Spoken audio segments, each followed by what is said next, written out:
Genius or dumbass. Because it's really starting to set in now. And there's no in between. I'm starting to believe the hype. Word around town.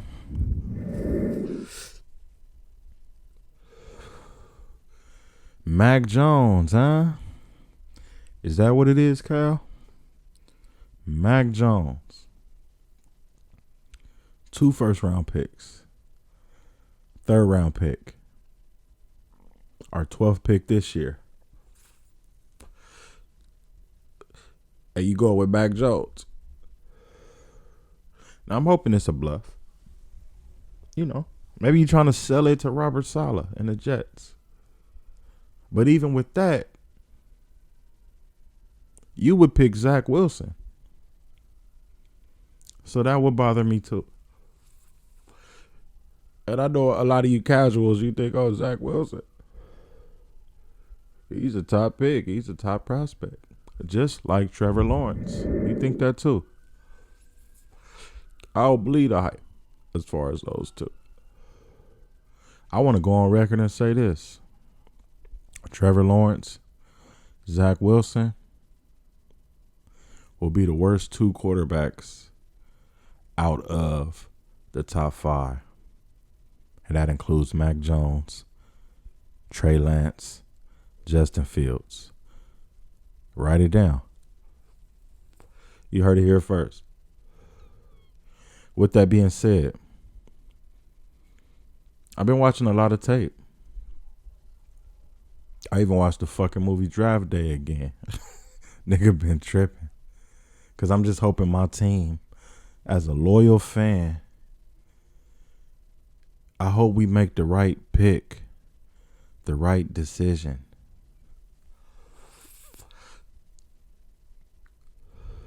Mac Jones looks good on tape.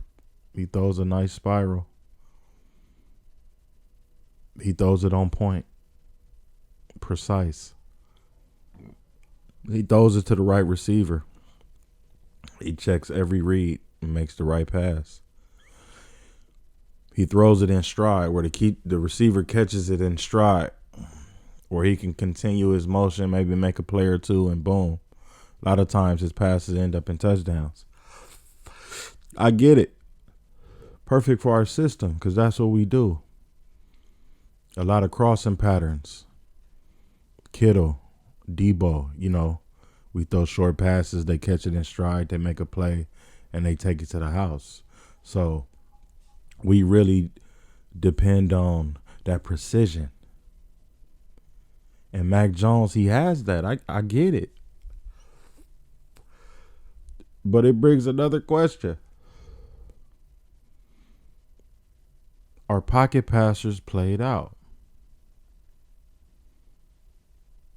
Because, of course, Mac Jones, he looks like the perfect quarterback because he's in a perfect situation. Is he always going to have that 5-star Alabama offensive line? Is he always going to have 2 All-American wide receivers who will be top, 10 picks this year? Nick Saban. Some say the best college coach ever. Alabama. The most NFL-ready college team ever. Like, real shit. I can't think of a team more organized like this than maybe the U back in the day when Jimmy Johnson. They had like a factory like Alabama where they just always produced top NFL talent, NFL ready, So when I look at Mac Jones, I'm like, man, could his talent be marginal? Is he A.J. McCarron? He had good precision passing, right? But when I really look deep into it, I really see Jared Goff. I look at that first year he had with Sean McVay. They had the best offensive line that year. Jared Goff looked like a motherfucking Hall of Famer. You feel me? Took the Rams to the Super Bowl. He threw the ball perfect. Robert Woods out there looking like motherfucking Marvin Harrison. Todd Gurley beasting behind that line. My point is, when you have that type of space, mobility really don't matter. You have a wide open pocket. You have plenty of space where you get your full throwing motion, and that ball's perfect. But nowadays in the NFL, it's not like that no more, man. The defensive line is just too much. So that's why I asked you guys, are pocket passers played out? You look at the most successful quarterbacks in the NFL right now, they're all mobile. They're all dual threats. Patrick Mahomes, we know his strength is his arm. He's a monster. He can throw the ball. He prefers to throw the ball. But he can get outside the pocket and make you look like a fool if he wants to. And he's done it. We've seen it. Deshaun Watson, you know his resume. Lamar Jackson, you know his resume. Josh Allen, you know his resume. And when I say resume, I'm not really talking about their success in the NFL as far as wins and losses. I'm talking about them as individuals. You would love to have any of those quarterbacks on your team. Aaron Rodgers. Most casuals, you don't look at Aaron Rodgers as a dual threat quarterback, but Aaron Rodgers makes a lot of his plays outside the pocket. You know, he throws the ball 90% of the time, but he has the ability to get outside the pocket and make you look like a fucking fool if it come down to it. So when I look at it, I say, man, the obvious choice has to be Trey Lance or Justin Fields. They both have their flaws. They both have strengths. But to me, they're clearly better than Mac Jones, Trevor Lawrence, and Zach Wilson. To me, they just can do a little bit more.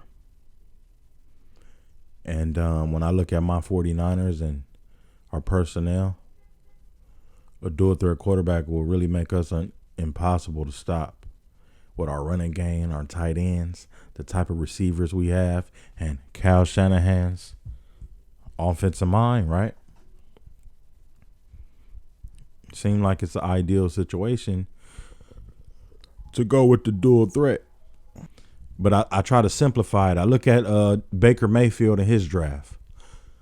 Imagine if Lamar Jackson right now was on the Browns instead of Baker. And he had 2 tight ends, 2 running backs, decent offensive line, and 2 cool receivers. Odell, Jarvis Landry. Come on, man. That's a Super Bowl team right there. That's a contender. Not saying they would win. But they would be a lot better than what the Browns are now. Let's just keep it 100. With that defense, Myles Garrett, Ward, Denzel Ward, come on, man. Swap out Lamar Jackson and Baker. That's a totally different team. Baltimore, Lamar has no weapons. Cleveland, Baker has, come on, man. That nigga got a buffet full of weapons over there, man. All you can eat. Dominant playmakers at every position. And they just now making the playoffs, just now winning the division. Come on, man. Let's keep it real. Let's be straight. Look at Deshaun Watson, Patrick Mahomes, and the Chicago Bears, and including my Niners. Chicago is Chicago because they chose Mitchell Trubisky over Deshaun, over Pat. We just going to focus on those 2 because those 2 had the major name. Not really Pat, but I look at Deshaun and Trubisky, and you look at the prototype of what Chicago was looking for. But yet you went with the white boy instead of the Heisman Trophy winning, national championship winning Deshaun Watson. You outsmarted yourself. So it set your franchise back. You don't have Mitchell Trubisky no more. Now you have Andy Dalton. I feel sorry for Chicago fans. That's fucked up. Like, that nigga should be fired straight up.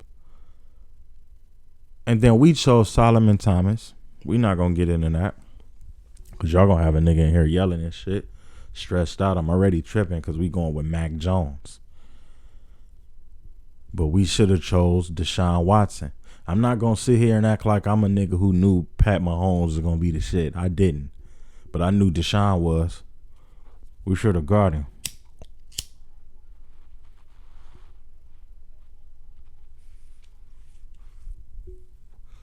But we chose Solomon Thomas. So now we in a similar situation. Mac Jones, if we get him, it's no doubt I feel we'll be a playoff team. But I just feel he has a ceiling similar to Alex Smith, where you only could go. Hold on, man.